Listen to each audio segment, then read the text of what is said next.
2017 and into the early hours of the 23rd. To those injured, to everyone still struggling, and most importantly, to the families of those who died, particularly John's family and Safi's family, I wish to say this very clearly. You were badly let down on that night. You were entitled to expect much better from our emergency services than the response provided. And as you have heard from them today, everyone here is truly sorry that did not happen. Of course, there were many people who did act courageously and selflessly in the moment, as Sir John said himself today. We recognise what they did. Police officers and paramedics did run into what they believed to be a dangerous situation, as did arena staff, travel safe officers and staff from Northern Rail at Victoria Station. In particular, the members of the public who helped others in a desperate situation deserve our huge thanks and more recognition for what they did. Many people in all emergency services did do their jobs properly, but they were let down by the lack of a properly organised response. As the inquiry report makes clear, the reason people were left in this unacceptable position was the result of poor advanced planning and a failure to follow established guidance for an incident of this nature. That led to a poorly coordinated and confused response operation on the night. There is no justification nor excuse for this. I can only speak for the services for which I am responsible, Greater Manchester Police and Greater Manchester Fire and Rescue Service. And in my view, they failed so badly because at the time they had poor leadership, a poor internal culture, and an inability to collaborate properly and apply JESIP principles as the public should have been entitled to expect. Back in 2017, it was particularly the failure of the fire service to respond on the night which exposed the fact that something was seriously amiss with the overall response.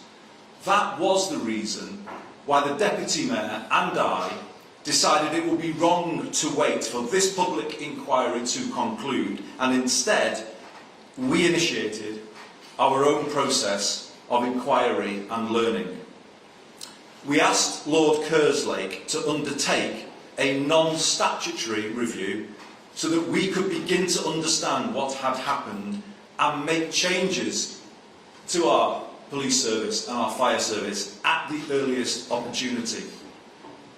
I note today that the Kerslake report has been endorsed by the chair of the inquiry and has been used as a foundation for today's report. With regard to the fire service, the Kerslake report in 2018 helped us get quickly to the scale of the internal problems it had, which was confirmed by visits to all fire stations in Greater Manchester that the Deputy Mayor and I personally undertook. I can say this with confidence to the people of Greater Manchester. Your fire service of today is not the fire service of 2017. It has new, more effective leadership, which in turn has brought about an improvement in internal culture and, as His Majesty's Inspectorate of Constabulary and Fire and Rescue Services has confirmed, has also improved in the way the service supports its staff. Evidence of this can be seen in the agreement reached by the new Chief Fire Officer and the Fire Brigades Union for a new approach to dealing with a marauding terrorist attack.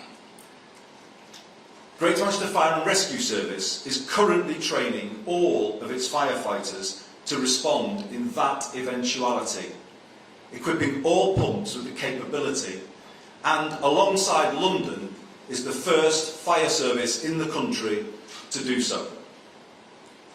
With regards to Greater Manchester Police, what this inquiry reveals is very troubling. It is barely believable to me, given my request to them to cooperate fully with the Kerslake report, that our police force back then provided an inaccurate account of their actions 9 months after the attack, which was signed off by the former Chief Constable, something which he accepted in evidence in 2021 was a, quote, grave error. It is my view that the force tried to stick for too long to a corporate narrative that suggested it had acted effectively. That wasn't just disrespectful to the families and those injured.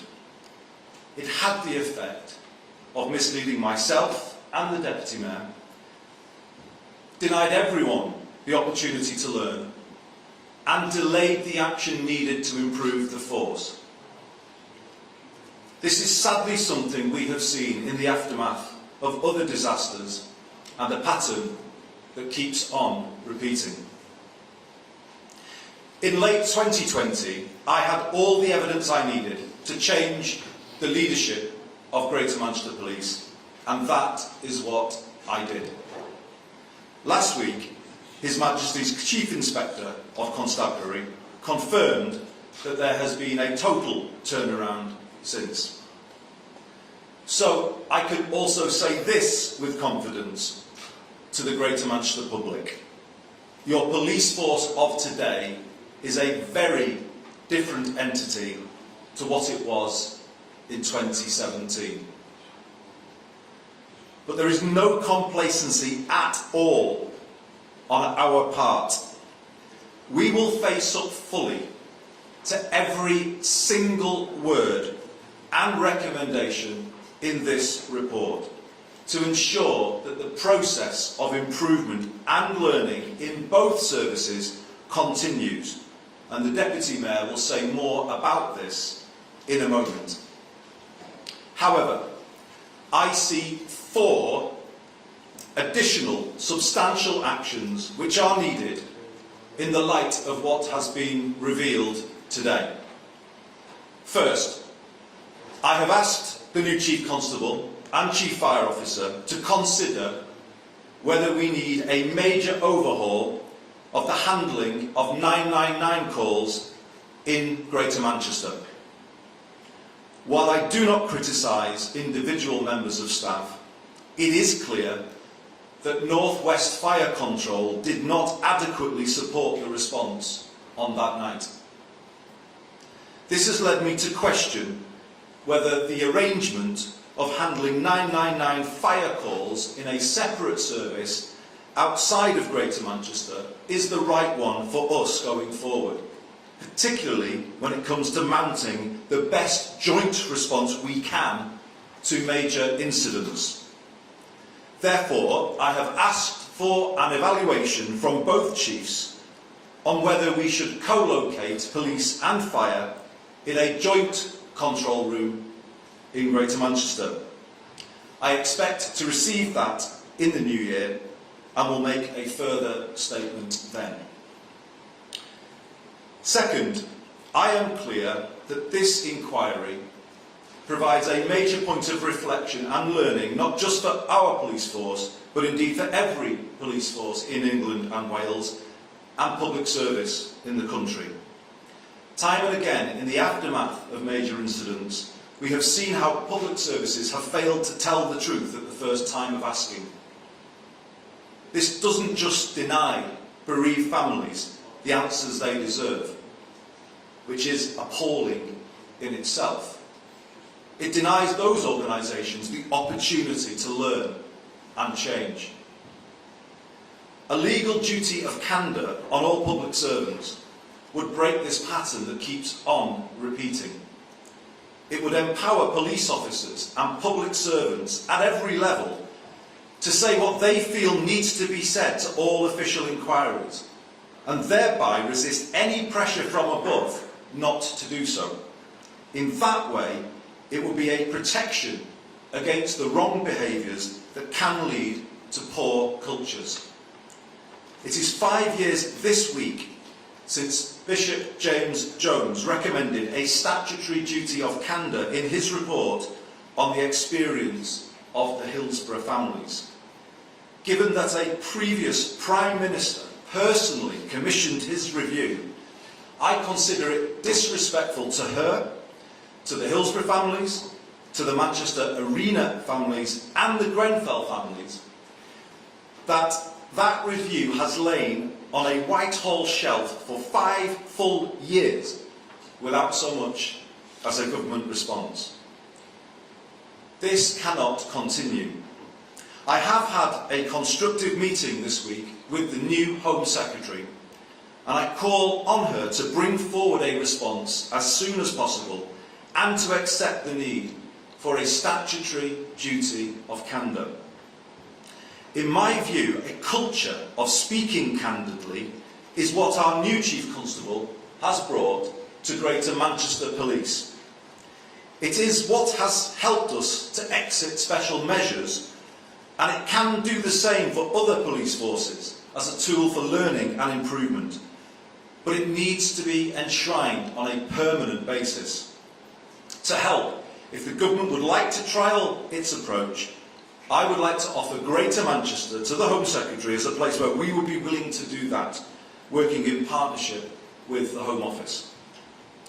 Third, like Sir John, I want to point to another legislative change which is needed, and if enacted, would actually help the emergency services do their job. This is the duty to protect, or Martyn's Law, which would strengthen security arrangements at public venues, big and small, and create a consistency and clarity currently lacking. We pay tribute to Martyn's mum, Figan Murray, for championing this change, but its implementation is now overdue, as Sir John said. The government must turn commitments to legislate, given to Figan and others, into real action, and resist any calls to water down this important and much needed law.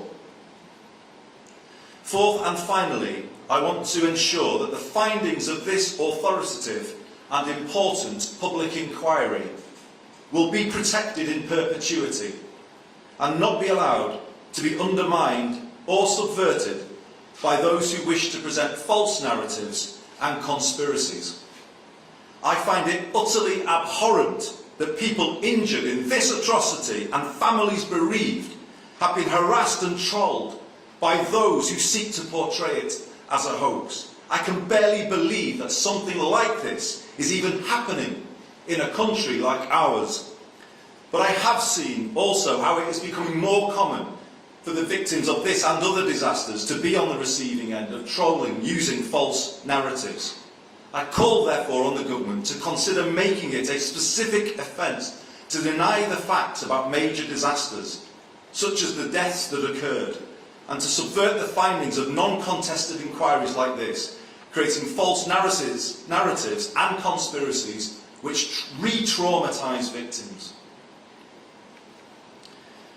In conclusion, over the last 5 years, I have had the privilege of getting to know the families who lost loved ones on that night. They are, without exception, wonderful people who, as I said at the start, deserve so much better. I have also got to know many of those injured and have seen firsthand how they have come together to help each other through initiatives such as our incredible Survivors Choir. I hope they all know me well enough by now to know that I would never give them platitudes like lessons will be learned. What I can instead say to them today is that major changes have already been made on the back of what happened, and more are to come. Thank you.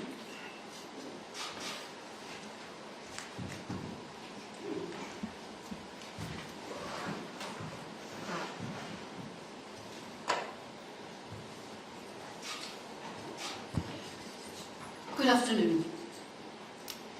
I know that today will be yet another traumatic day for the bereaved families, the survivors and those close to them. They have endured and continue to endure the most unimaginable pain. And hearing the detail of today's findings, whilst very important to them, will rehearse yet again their anguish and their loss, and I'm thinking especially of them today. I join the Mayor in recognising the individual and organisational failures in the response of our police and fire and rescue services on the night of the arena attack, and I too am truly sorry for that. When the attack happened, the Mayor and I had been in post for only a couple of weeks. We did not expect that our emergency services, there to protect our communities and save lives, could fail in this catastrophic way. I recognise that the challenges faced by emergency responders at the scene were incredibly difficult, dealing with hundreds of casualties in a context of uncertainty and danger, not knowing whether another shooter existed or there was another imminent attack planned. Those who responded immediately at the scene, professionals and members of the public alike, were heroic and selfless, and I commend them.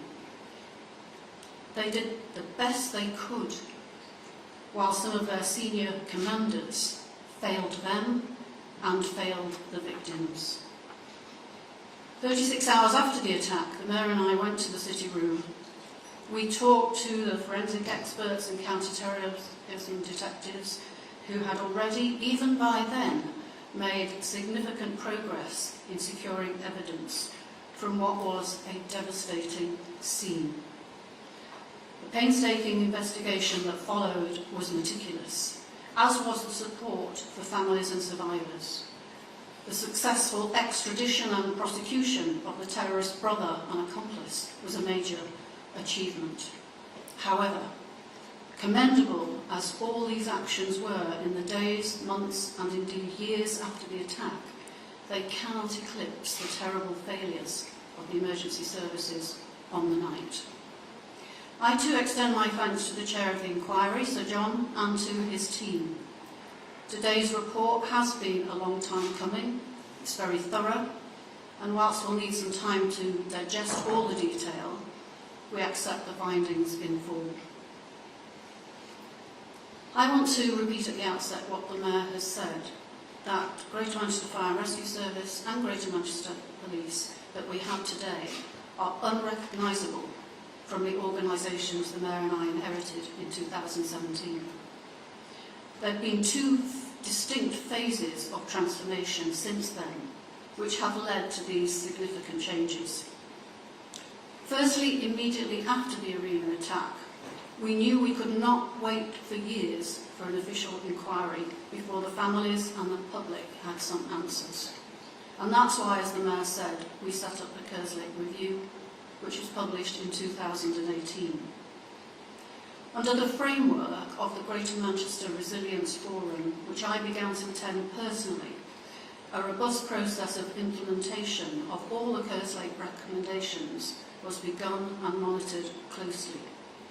For example, the Fire Service made changes to the NILO role, the National Interagency Liaison Officer role, to ensure greater communication and collaboration with partners, including having a NILO permanently co-located in the GMP Force Duty Office during working hours, with communication channels in place for direct contact at all other times. NILOs are now automatically mobilised by North West Fire Control to chemical, biological, radiological, nuclear or explosive incidents and marauding terrorist attacks, MTAs. It was clear on the night of the attack that there was a failure of joint working and in particular of the JESIP principles, the Joint Emergency Service Interoperability principles between all three emergency services. JESIP principles stipulate that emergency services should co-locate at the earliest opportunity, communicate, coordinate, jointly assess and understand the risk, and have shared situational awareness. A dedicated radio channel for North West Fire Control, GMP, NWAS and the other partners' control rooms was established immediately after the arena attack.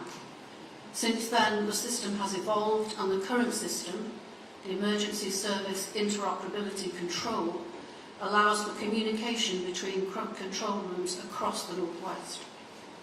A Greater Manchester radio channel for blue light commanders remains in place. Both channels are regularly tested and have been effectively used in multi-agency incidents and exercises since then. Many multi-agency training exercises have taken place to test JESIP and joint working between major incidents at a local and city region level, involving all the emergency services and other partners since the arena attack. JESIP training has been embedded through online and face-to-face training for all operational officers and incident commanders. In GMFRS, for example, 194 officers have taken place in JESIP training, and 70 tri-service JESIP training sessions have taken place. The specific issues for GMP that arose from the COSAC report, for example, for the Force Duty Officer and the training of officers, have similarly been addressed. The Force Duty Officer had too many demands on the night, and since the attack, the firearms role has been separated out.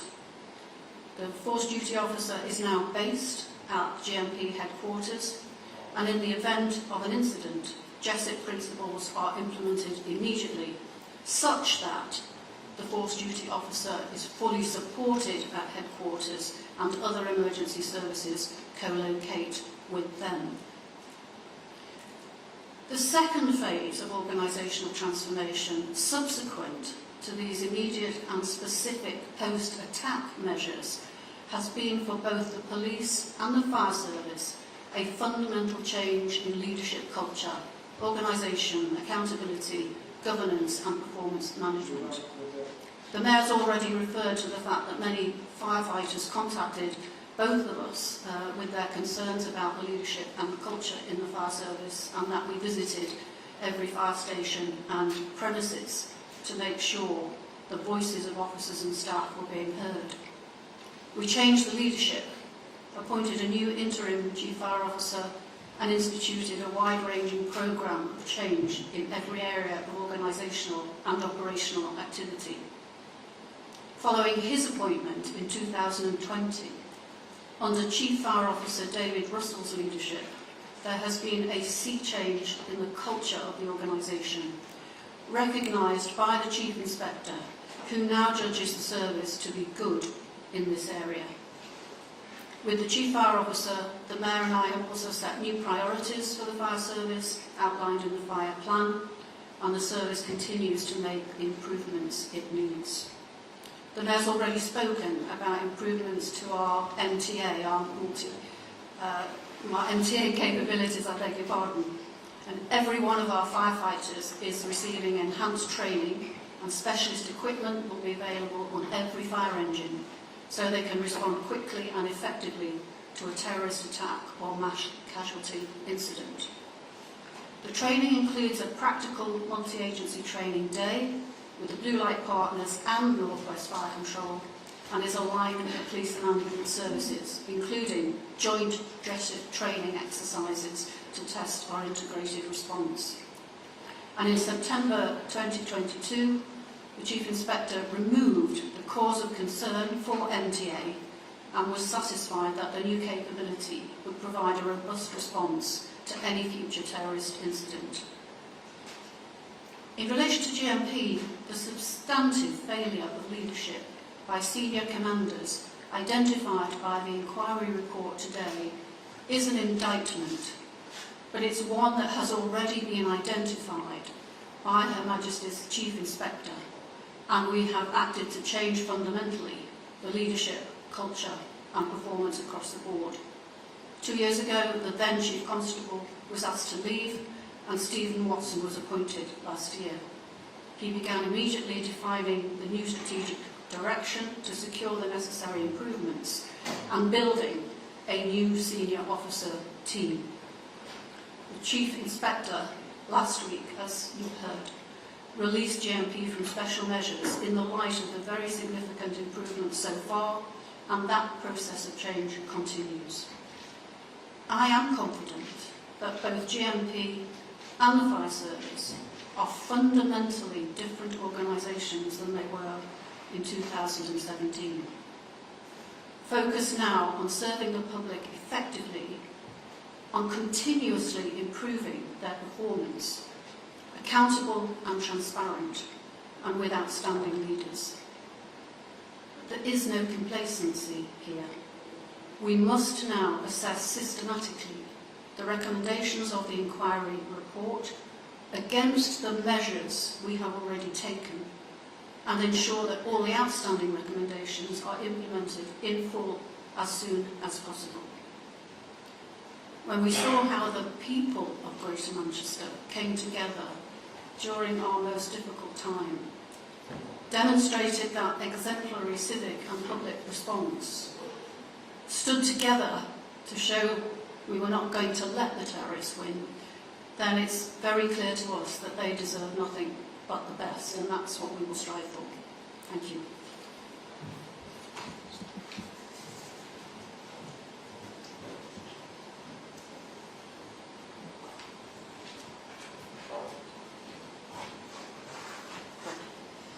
Good evening.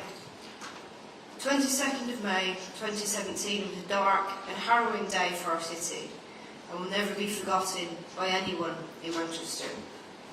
Today is another difficult day for families of those lost, for survivors, and for so many other people affected, and they remain in our thoughts. Although today's report is not about the City Council, I'm here alongside the Mayor and the Deputy Mayor to make a short statement on behalf of the city as we reflect again on that terrible day and night and its aftermath. Earlier this year we marked the 5th anniversary of the attack as we opened the Glade of Light, a permanent memorial honouring the 22 people whose lives were so cruelly cut short. We also remember all of those who are injured, many of whom are still living with physical and mental impact of what happened to this day. Sir John Saunders rightly reflected today, and we've heard it this evening, on the many examples of individual acts of bravery, especially from the public on that night. It's right that they are recognised and that they are remembered. What we know but for those most closely affected by the events of that day, especially those who lost loved ones, the pain is still very raw. The findings of the public inquiry about how people were let down badly by emergency services in the immediate aftermath make for deeply distressing reading. It's essential for those most closely involved, for the city and indeed for the country, that we go through this process, however painful, to understand how events unfolded that night. It will take some time to digest the inquiry report in full and indeed its recommendations, but it's clear, and we've heard repeatedly, that the response of emergency services on that night was simply not good enough and that people deserve better. While it is only right that services have apologised, it is vital they now set out the actions they have taken and will now take, both individually and collectively. That means that things would be different, that they would be better in the future. And we have heard some of those actions already taking place today, as has been set out throughout the course of the afternoon. The report sets out a range of actions for emergency services at the Greater Manchester, regional and national level, and also actions for the government. One such legislative change is the duty to protect, or Martyn's Law, as we've heard. In Manchester, we've already embedded these principles in our licensing process and worked with staff at hundreds of premises who have had counter-terrorism training. But this must go further, it must go faster, and urgently needs to be enshrined in law.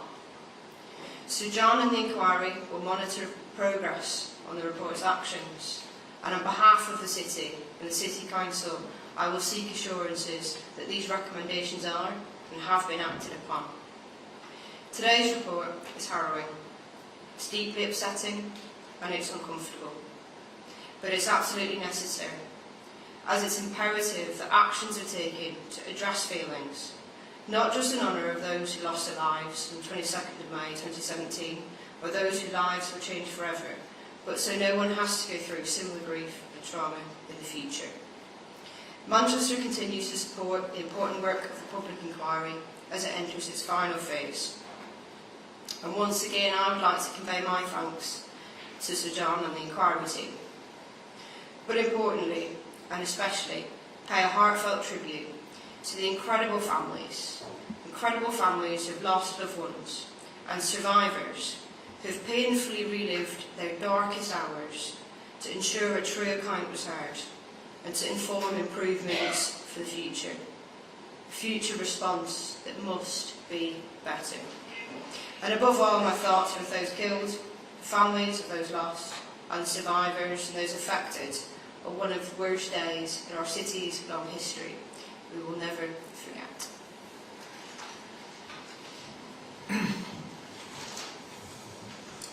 Thank you very much indeed, Beth. We will never forget, and we will always support the families into the future.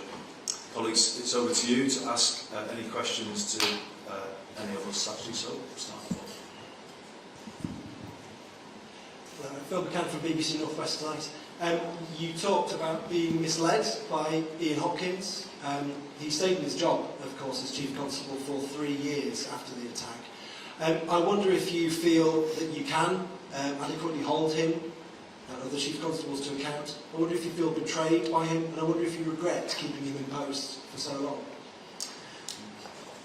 What this reveals today, this report, is how difficult it can be to challenge the police force if the narrative that is coming up is one that is not reflecting the reality. And from myself and the Deputy Mayor would corroborate this, that is the narrative we were told in the aftermath. So it wasn't just to Kersley, that was the narrative. It makes it very hard because we didn't have evidence to disprove that, and in fact we'd set up the Kersley review precisely for that purpose, to provide that independent assurance of whether or not what was being said was correct. And it was only, as you'll see in the report, in the very final days before the Kersley report was published that things changed. So it makes the job very difficult, and that's why I have called for a duty of candour today. I think that would make the job of all police and crime commissioners in England and Wales easier. Because if there was such a duty on people at every level of a police force, I think the truth would be established more quickly in the aftermath of incidents like this, and then in our case, myself and the Deputy Mayor, but others would be able to hold those senior people to account. So I think what comes through here is that we didn't have the evidence in relation, we had it in relation to the fire service, but we didn't have that clear picture in relation to Greater Manchester Police. And obviously a line was taken through that process, the Kersley process, which in the end was not the correct view. And it's that obfuscation that makes it very hard for people in the position that I and others are in, and it's why I've called for the change that I have today. But obviously when I had the evidence, I did act. And that change was made. And Greater Manchester Police is a very different police force today as a result of that change.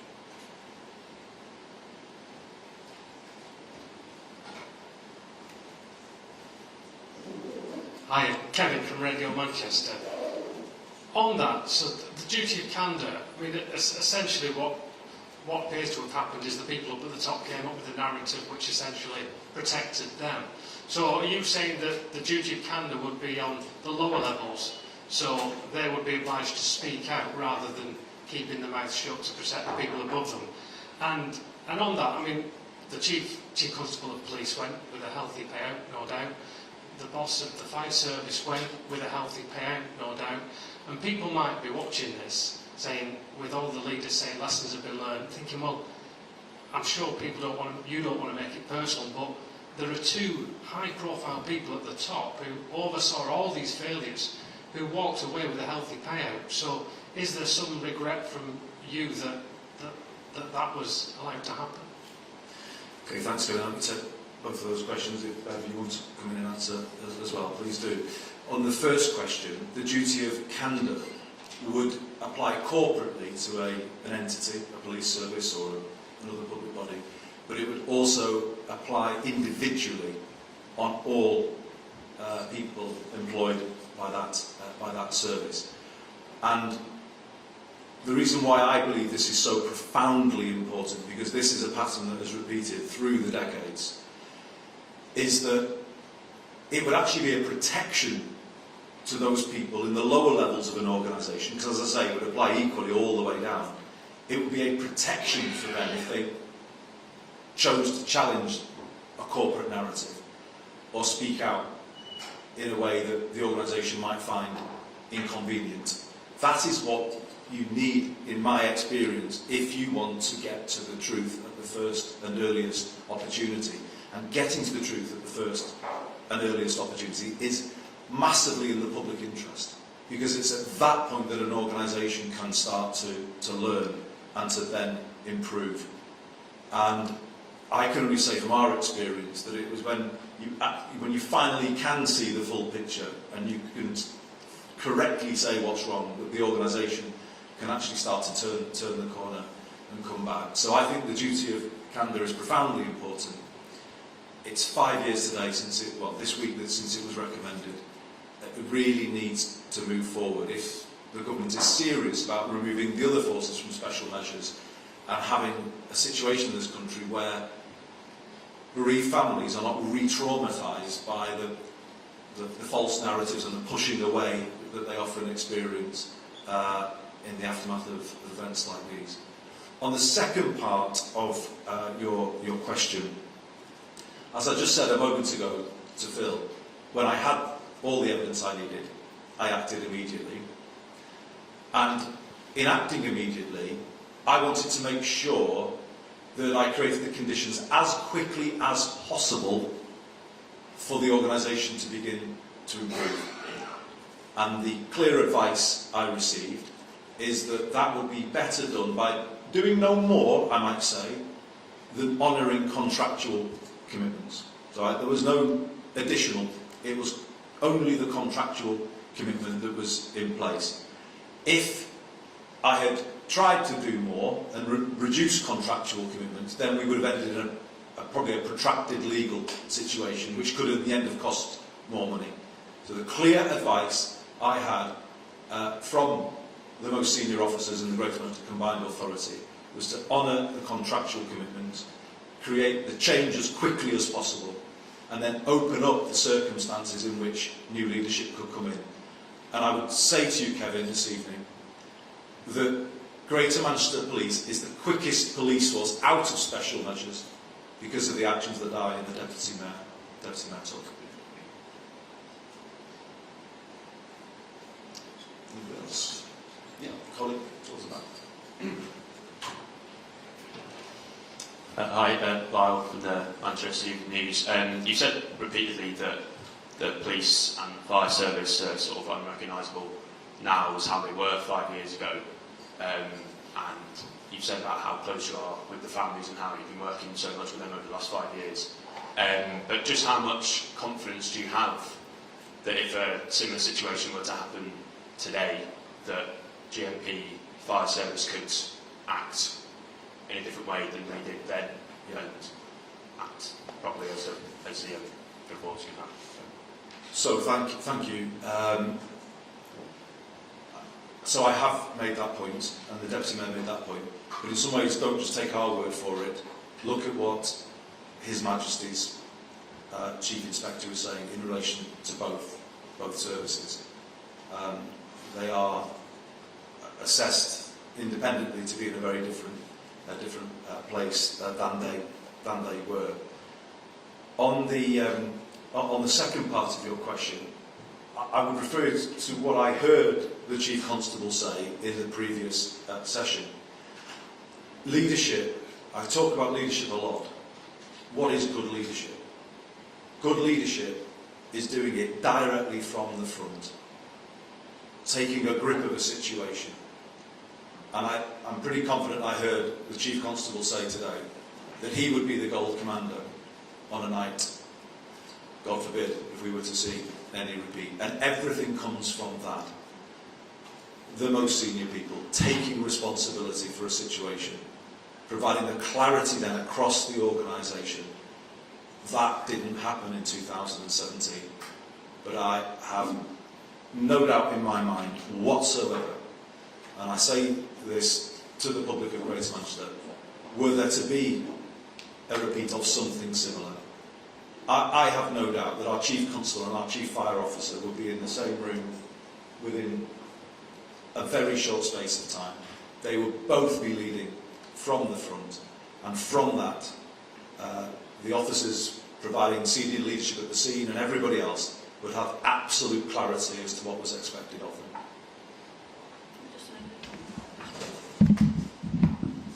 Thanks, Al. I would just add to that, in saying that we are confident that there are different organisations now, we're not saying that nothing could go wrong in the future, we can just leave them to it. Because, as the report itself makes clear, one of the significant failures was that on the night, what people needed to do, the application, for instance, of the Jessup principles, come together at a single place, was not embedded in their psyche or in their practice. It should just kick in automatically because it's been so well rehearsed, so well repeated in training exercises, it should just happen. That is what we have to keep doing. As I said, that started, there's a really robust and rigorous programme now of interagency exercises. We have to continue that, and it's the job of the Mayor and I to make sure that through the Resilience Forum and through our holding our Chief Officers to account, we have evidence ourselves that those exercises continue so that the individual people in those services are ready to respond in the right way should they need to. Any further questions? If not, colleagues, and you've had a long afternoon, thank you very much for bearing with us.